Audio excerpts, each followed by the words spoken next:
America और Israel ने Iran के खिलाफ इस जंग का आगाज तो कर दिया, लेकिन अब यही जंग उसके लिए चुनौती बनती दिख रही है। टॉप लीडरशिप को खत्म करने के बाद भी ईरान जिस तरह से लगातार एक्टिव है, वो साफ इशारा है कि इस लड़ाई को आसान समझना बड़ी भूल हो सकती है।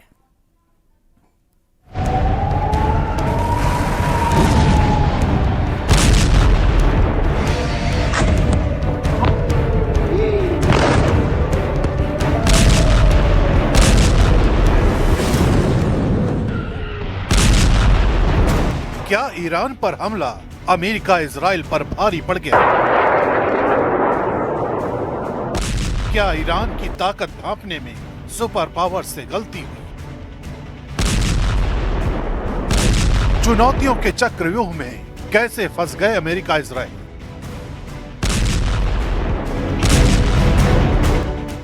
फरवरी 2026 के आखिर में जब अमेरिका और इजराइल ने ईरान पर हमला शुरू किया तो रणनीति साफ थी, सीधे सिर पर वार। इसे कहा गया डीकैपिटेशन स्ट्राइक, यानी टॉप लीडरशिप को खत्म करके पूरे सिस्टम को बंद बना दिया।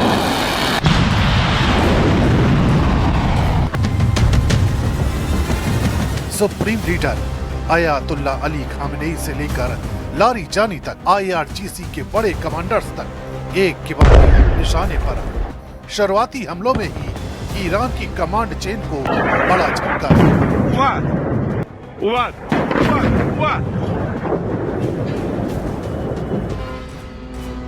वॉशिंगटन और तेल अवीव को लगा कि ये जंग अब जल्दी खत्म हो जाएगी, लेकिन असली कहानी इसके बाद। लीडरशिप पर इतने बड़े हमले के बाद भी ईरान पूरी तरह से ठहर नहीं गया।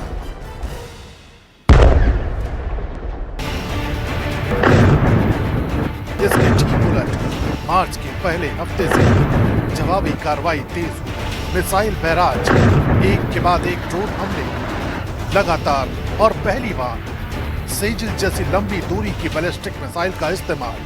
तेल अवीव, यरूशलेम और आसपास इन धमाकों से थर्रा उठी।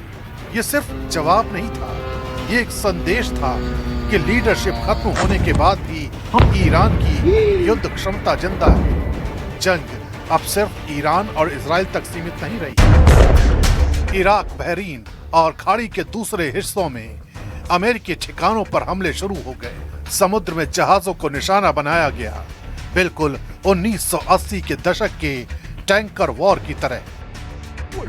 वहीं हिजबुल्लाह भी उत्तरी इजराइल पर रोजाना रॉकेट और ड्रोन से हमले कर रहा है। यही वजह है कि अमेरिका और इजराइल दोनों के लिए ये जंग आसान नहीं रही है, क्योंकि ये जंग अब सिर्फ एक फ्रंट की लड़ाई नहीं रही, बल्कि मल्टी फ्रंट की जंग बन चुकी है और हर मोर्चे पर दबाव बढ़ चुका है।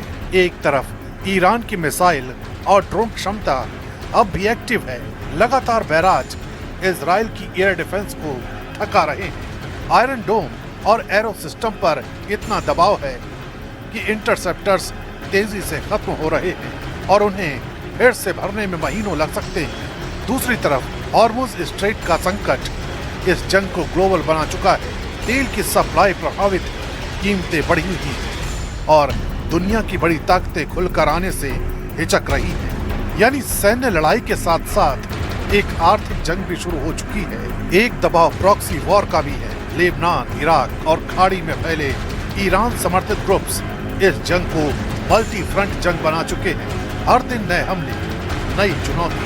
ये जंग जितनी लंबी खिंचती जा रही है, उतना ही अमेरिका और इजराइल पर सैन्य, आर्थिक और राजनीतिक दबाव बढ़ता जा रहा है। और सबसे अहम ये कि रेजिम चेंज का सपना पाले अमेरिका और इजराइल अभी भी अपने मकसद से दूर है।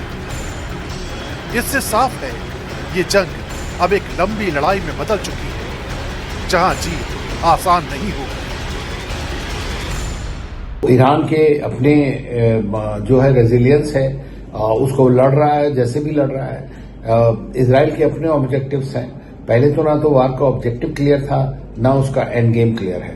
तो इसलिए सिचुएशन जो है वो खराब है और बढ़ती जा रही है और दुनिया की इकोनॉमी पे, एनर्जी सिक्योरिटी के ऊपर में, लोगों की लाइफ और सबके ऊपर बड़ा खतरा है।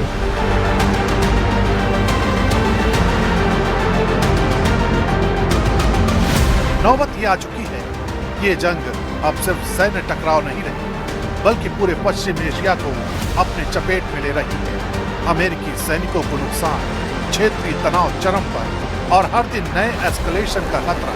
सबसे बड़ा सवाल यही है, क्या सिर्फ लीडरशिप को खत्म करने से कोई देश हार जाता है, या फिर ये जंग अब उस मोड़ पर पहुंच चुकी है जहां हर अगला कदम इसे और खतरनाक बना सकता है।